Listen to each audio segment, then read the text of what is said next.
Je m'appelle Ethan Poulain, j'ai 22 ans et je suis numéro 44 des Chiconiers.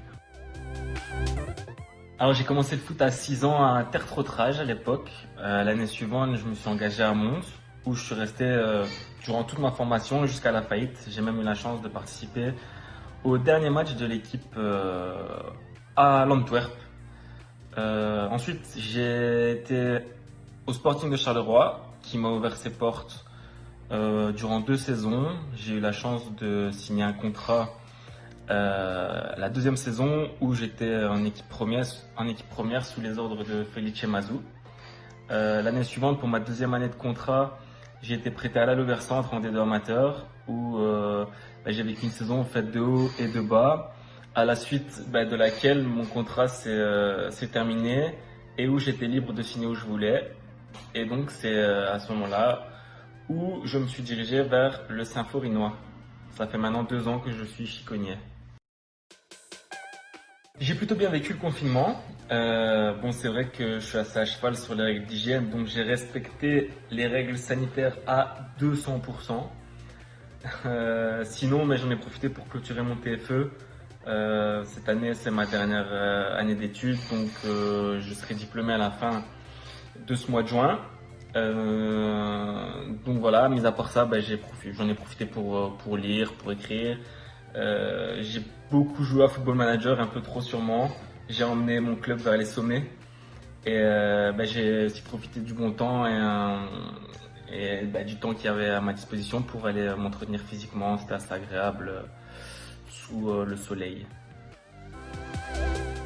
Pour moi, c'est être solidaire.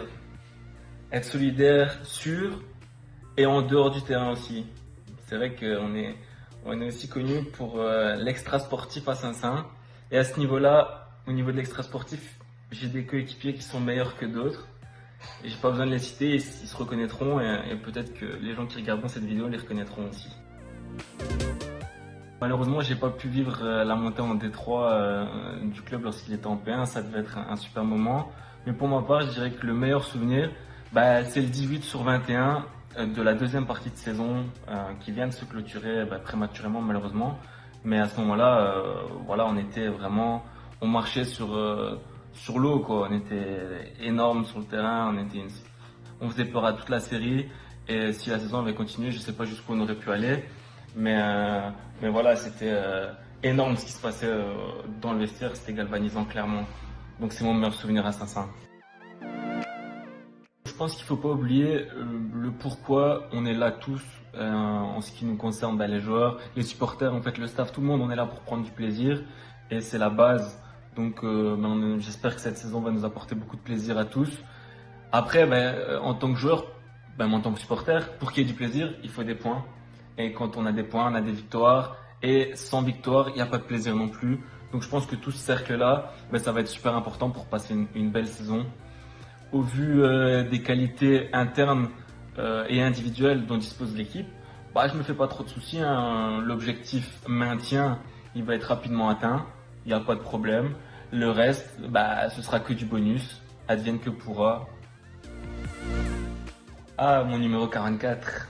En fait, c'est vrai que c'est un hommage au RAEC, clairement. Surtout que je l'aurais bien pris la première saison quand je suis arrivé, mais il n'était pas dispo, malheureusement. Donc quand il s'est libéré ici pour le début de saison dernière, j'ai pas hésité. Surtout que il y a plein de choses qui s'accordaient. Le retour au Tondreau, pour nous les matchs à domicile, un certain engouement, les ultras du RAEC qui reviennent pour nous encourager, etc. Et moi, le RAEC, c'est un club qui m'a tout donné et j'ai vécu aussi un de mes rêves en allant là-bas. J'ai pu jouer mes premières minutes professionnelles, quoi. C'est un truc de fou. Donc pour moi, c'est un hommage et voilà, je trouve que c'est un symbole pour tout le club, pour la ville, pour les supporters.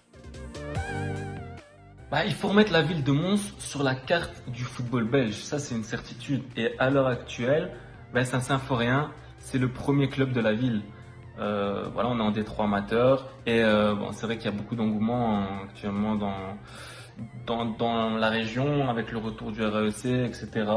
Je pense que pour le moment, les supporters devraient revenir à Saint-Symphorien, venir nous supporter, venir nous voir, encourager pour justement essayer au maximum de remettre cette ville de Mons sur la carte du football belge, là où elle a sa place. C'est à Saint-Symphorien que ça passe pour le moment. Et donc, j'espère on va avoir beaucoup de gens dans les tribunes. En plus, à Saint-Symphorien, bah, sur le terrain, il y a beaucoup de pépites. Hein, ça, je peux vous le garantir aussi.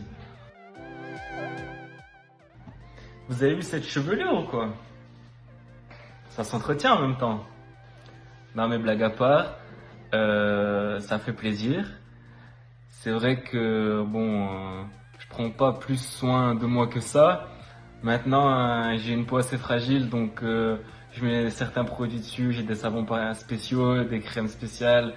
Donc c'est peut-être pour ça que j'ai cette image-là aux yeux du coach, disons. Mais non, bon voilà, j'aime être propre sur moi. On va dire que c'est peut-être mon petit péché mignon. Mais euh, mais non, quoi, c'est cool, c'est amusant. J'avais déjà un petit deal avec un pote, Lorenzo Curcio, qui est formateur chez les jeunes aussi à Saint-Symphorien. Mais moi, je vais lancer un défi donc à tous les supporters, à tous les gens qui vont regarder cette vidéo. Si je marque le but de la victoire contre le RAQM cette saison, je m'engage à courir, foncer vers les supporters. J'enlève mon maillot et je vous montre le numéro 44 comme, bon, je me compare pas à lui, loin de là, mais un certain Lionel Messi l'a fait au FC Barcelone, comme ça. Paris tenu. Allez les chiconniers!